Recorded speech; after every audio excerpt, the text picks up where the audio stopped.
120 शब्द प्रति minute start. Bharat के संविधान में दिए गए मूल अधिकारों के रक्षार्थ भारत के उच्चतम न्यायालय और प्रत्येक राज्य के उच्च न्यायालय को इन उक्त 5 रिटों को जारी करने की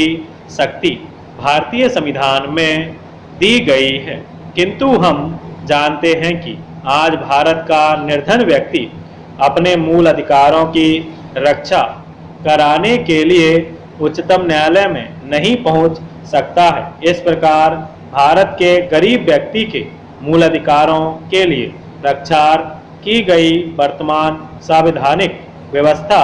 वास्तविकता न होकर मात्र एक स्वप्न, कागजी अथवा दिखावटी व्यवस्था बनकर रह गई है। यह बात की सार्थकता सिद्ध नहीं होती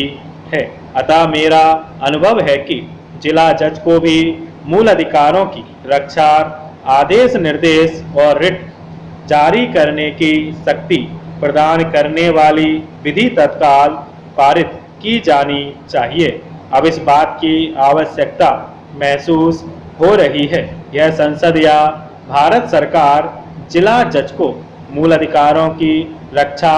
ऐसी शक्ति न देना चाहे तो प्रत्येक जिले में एक विशेष न्यायाधीश नियुक्त कर उसे ऐसी शक्ति प्रदान करने वाली विधि पारित कर दी जानी चाहिए। ऐसा होने से मूल अधिकारों के उल्लंघन होने की दशा में जिला स्तर पर ही आवश्यकतानुसार अति आवश्यक आदेश, निर्देश और रिट जारी हो सकेगी। वहीं मूल अधिकारों के उल्लंघन को तत्काल और प्रभावी ढंग से रोका जा सकेगा। यहाँ उल्लेखनीय होगा कि ऐसी विधि बनाना पूर्णतः संवैधानिक होगा, क्योंकि भारतीय संविधान के अनुच्छेद 32 में कहा गया है कि उच्चतम न्यायालय को खंड 1 और 2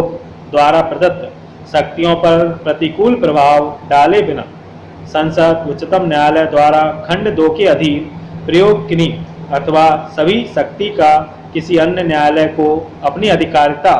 की स्थानीय सीमाओं के भीतर प्रयोग करने के लिए विधि द्वारा सशक्त कर सकेगी। ऐसा करने से एक पंथ दो काज नामक कहावत चरितार्थ हो जाएगी, क्योंकि ऐसी विधि जिसकी पारित करने की अनुमति अनुच्छेद 31 में संसद को प्रदान की गई है, इस चीज के पारित हो जाने पर जहां भारत के किसी भी निर्धन व्यक्ति को न्याय त्वरित गति से सुगमता पूर्वक मिल सकेगा, वहीं दूसरी ओर हमारे संविधान के अनुच्छेद 39 में दिए गए इस नीति निर्देशक सिद्धांत का भी पालन हो जाएगा कि राज्य यह सुनिश्चित करेगा कि विधिक तंत्र इस प्रकार काम करे कि समान अवसर के आधार पर न्याय सुलभ हो, और यह सुनिश्चित करने के लिए कि आर्थिक या किसी नियोग्यता के कारण कोई नागरिक न्याय प्राप्त करने के अधिकार के अवसर से वंचित न रह जाए।